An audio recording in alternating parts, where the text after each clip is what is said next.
What process should be chosen for a metal part of a circuit board?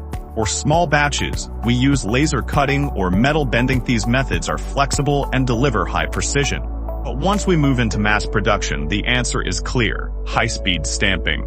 It's not just fast, more importantly, it enables stable, large-scale production in the millions, significantly reducing unit costs. Now, let us take you behind the scenes of the stamping process that brings this circuit board metal part to life.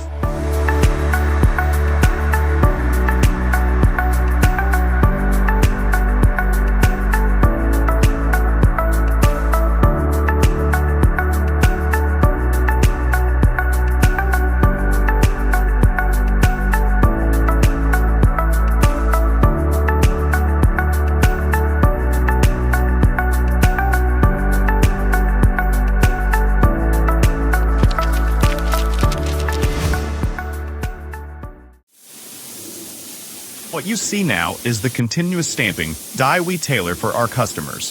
From structural evaluation, die design, to molding rhythm control, we polish every link to the best. We use electrophoretic aluminum coil, which have a thin and uniform layer, do not affect assembly,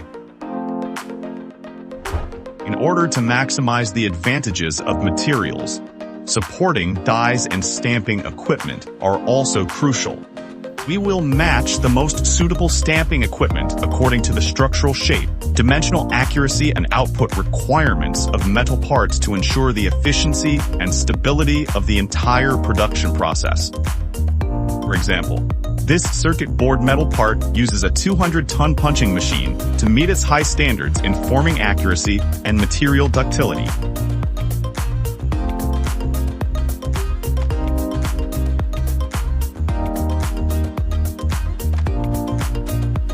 Metal parts with more complex structures. Secondary processing, such as drilling or riveting, is required after stamping to ensure that it can accurately match and firmly connect with other components of the circuit board, taking into account both conductive and structural requirements.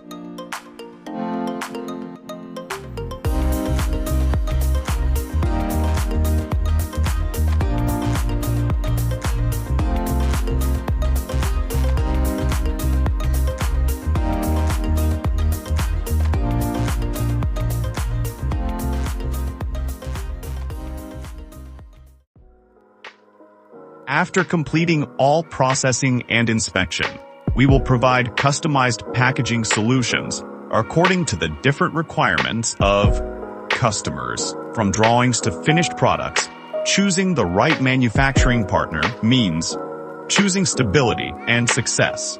We are HLC. Welcome to contact us for cooperation.